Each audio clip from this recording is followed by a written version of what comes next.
এই যে অত্যাচার নির্যাতন, এটা যে কবে বন্ধ হবে আল্লাহ জানে।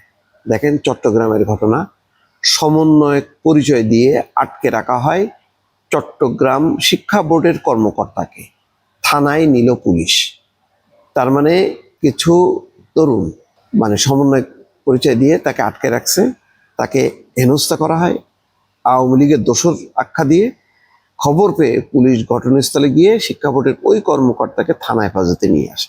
এই হলো বিচার। কিন্তু যারা হেনস্থা করলো তাদেরকে কিন্তু আটক করা হলো না, এইভাবে আশকারা দেওয়া হচ্ছে। সোমবার সন্ধ্যায় চট্টগ্রাম নগরে ঘটেছে এই ঘটনা। ওই কর্মকর্তার নাম ওসমান গনি। তিনি চট্টগ্রাম শিক্ষা বোর্ডের সহকারী সচিব পদে রয়েছেন। আজ মঙ্গলবার সকাল পর্যন্ত তিনি পাঁচলাইশ থানা হেফাজতে রয়েছেন বলে জানিয়েছে পুলিশ। এই হচ্ছে অবস্থা। আপনি সমন্বয়ক পরিচয় দিয়ে হেনস্থা করবেন, আপনাকে কোনো রকম উদ্ধার করবে, করে থানায় রাখবে, তারপরে থানা যদি মনে করে ছেড়ে দিল, আর যদি দেখলো বেশি চাপ তাহলে আপনাকে কারাগারে ঢুকাই দিল। কিন্তু যারা হেনস্থা করলো তাদেরটা বৈধ, তারা কিন্তু কিছু অন্যায় করলো না। এই হলো অবস্থা। দেখেন এইভাবেই কিভাবে অন্যায়কে কিভাবে প্রশ্রয় দেওয়া হচ্ছে এখন।